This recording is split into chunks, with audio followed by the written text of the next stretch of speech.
हर रोज एक नई कहानी देखने के लिए चैनल को सब्सक्राइब करें और बेल आइकन दबाना ना भूलें। कविता का सपना था एक एक्ट्रेस बनने का, लेकिन वो गरीब थी, इसीलिए वो कभी अपने सपनों को किसी के आगे जाहिर नहीं करती थी, सिवाय अपनी माँ नैना के। ऐसे ही एक दिन, माँ, मुझे एक्टिंग करने का बहुत शौक है।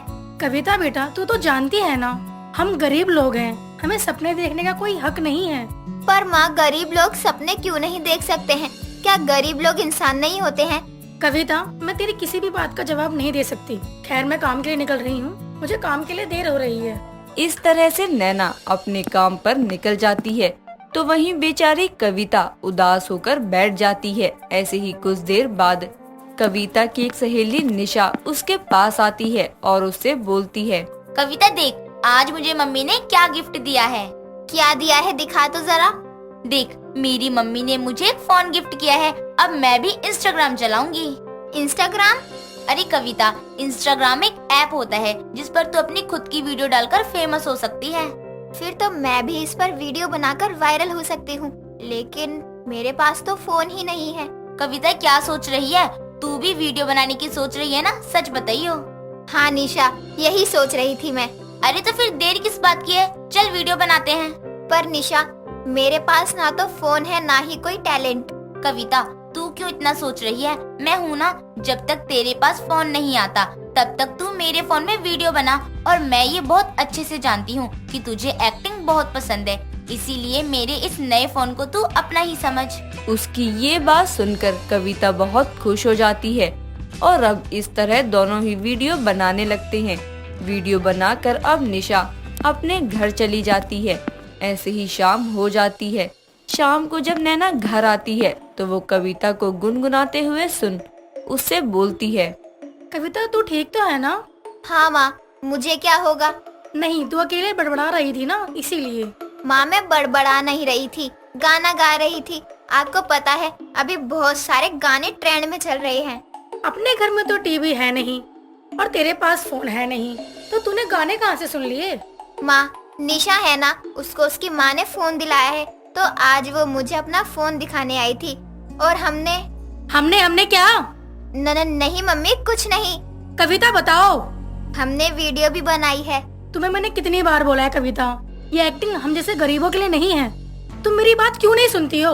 ये बड़े बड़े लोगों के चोचले हैं सिर्फ। पर माँ, जरूरी नहीं है कि जो चीजें अमीर करता है वो गरीब नहीं कर सकता। कविता, मैं तुझसे बहस नहीं करना चाहती, लेकिन तू मेरी बात को ध्यान से सुन ले कि हम गरीबों की जितनी चादर होती है ना, हमें उतने ही पैर फैलाने चाहिए। मैं मानती हूँ माँ कि जितनी चादर होती है उतने ही पैर फैलाने चाहिए, पर माँ, जब तक हम अपने पैर नहीं फैलाएंगे तब तक चादर बड़ी कैसे होगी? चादर बड़ी करने के लिए हमें पैर तो फैलाना ही पड़ेगा ना। जैसी तेरी सोच, लेकिन चादर बड़ी करने और पैर फैलाने के चक्कर में ना कहीं तो अपनी चादर ही न फाड़ लियो। इतना बोलकर नैना खाना बनाने लगती है और अब दोनों माँ बेटी खाना बनने के बाद उसको खाकर सो जाते हैं।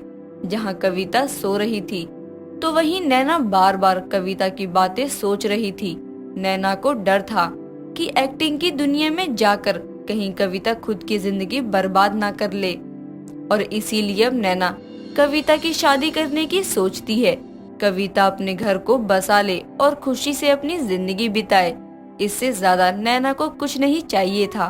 और इसीलिए वो कविता के रिश्ते की बात अब हर जगह फैला देती है। कुछ ही दिनों में कविता के लिए एक बहुत ही अच्छे घर से रिश्ता आता है और बहुत जल्द कविता की शादी अमन नाम के लड़के से हो जाती है। शादी के बाद कविता अपने ससुराल की सारी जिम्मेदारियां काफी अच्छे से संभाल लेती है। ऐसे ही एक दिन, कविता, आज तुम शाम को तैयार रहना, हम ना आज बाहर जाएंगे और ना तुम्हारे लिए एक सरप्राइज भी है। सच्ची? हाँ बाबा, मुच्ची। इतना बोलकर अमन अपने ऑफिस चला जाता है।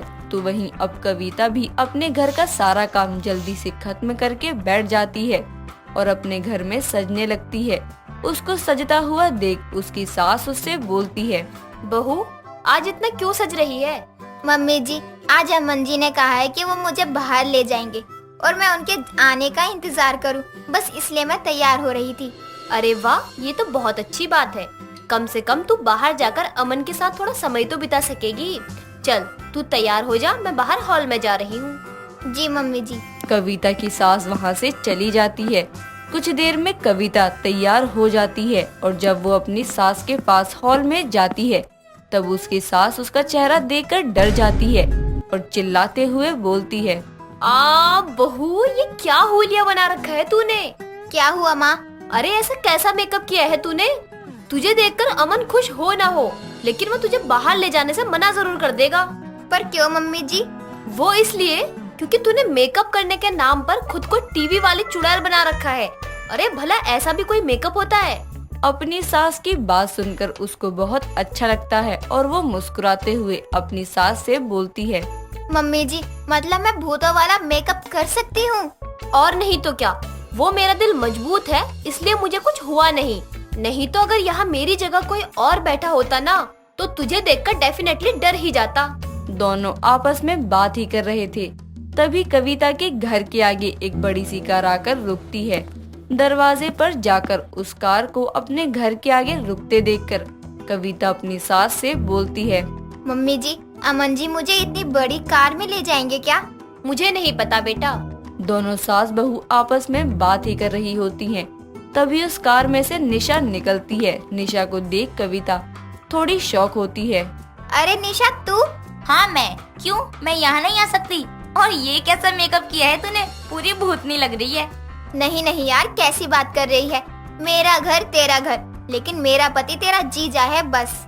उसकी ये बात सुनकर निशा और कविता जोर जोर से हंसने लगते हैं। वैसे निशा तेरी शादी इतने बड़े घर में हुई है क्या? नहीं कविता मेरी तो शादी ही नहीं हुई है। तो फिर ये इतनी बड़ी कार तो मेरे अमन के पास भी नहीं है। कविता ये कार सिर्फ मेरी ही नहीं बल्कि तेरे लिए भी आई है।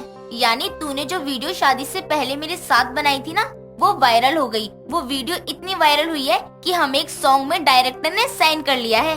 सच्ची? निशा की बात सुनकर कविता की खुशी का कोई ठिकाना नहीं था और वो खुश होती भी क्यों नहीं।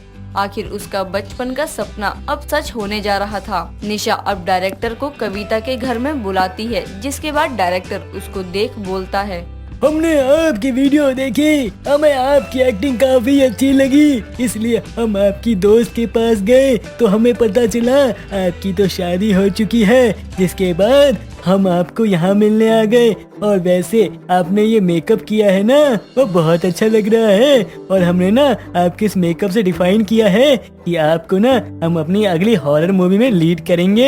इसकी कास्टिंग ना अगले 1 महीने बाद होगी। आई होप आप रेडी रहें। वैसे क्या आप तैयार हैं? डायरेक्टर की बात सुनकर कविता खुश तो काफी थी, लेकिन उसको समझ नहीं आ रहा था कि वो हाँ करे या नहीं, क्योंकि अब वो अकेली नहीं थी, उसके ऊपर ससुराल की जिम्मेदारियां थी। कविता थोड़ी देर चुप रहती है।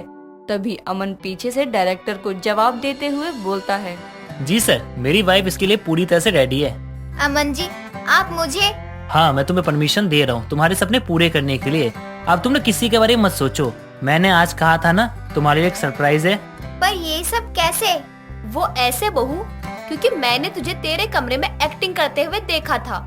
उसके बाद मैंने इस बारे में अमन से बात की और मैंने इस बारे में तुम्हारी माँ से बात की। उसके बाद मुझे पता चला कि निशा के साथ तुमने एक वीडियो बनाई थी और वो वीडियो वायरल हो रखी है। उसके बाद हम सभी ने मिलकर तुम्हें ये सरप्राइज देने की सोची। और ये जो डायरेक्टर तुम्हारे सामने है ना वो कोई और नहीं बल्कि अमन जीजू के दोस्त हैं। ये सब सुनकर कविता की खुशी का ठिकाना नहीं रहता और अब वो मूवी कॉन्ट्रैक्ट पर साइन कर देती है और अगले 1 महीने बाद शूट के लिए चली जाती है। कुछ समय बाद जब उसकी मूवी रिलीज होती है तब उसकी मूवी काफी हिट रहती है और इस तरह एक गरीब कविता एक बहुत बड़ी सुपरस्टार बन जाती है। दोस्तों अगर आपको ये कहानी पसंद आई तो इसे लाइक करें, शेयर करें और कमेंट करके बताएं कि कहानी में आपको सबसे अच्छा क्या लगा।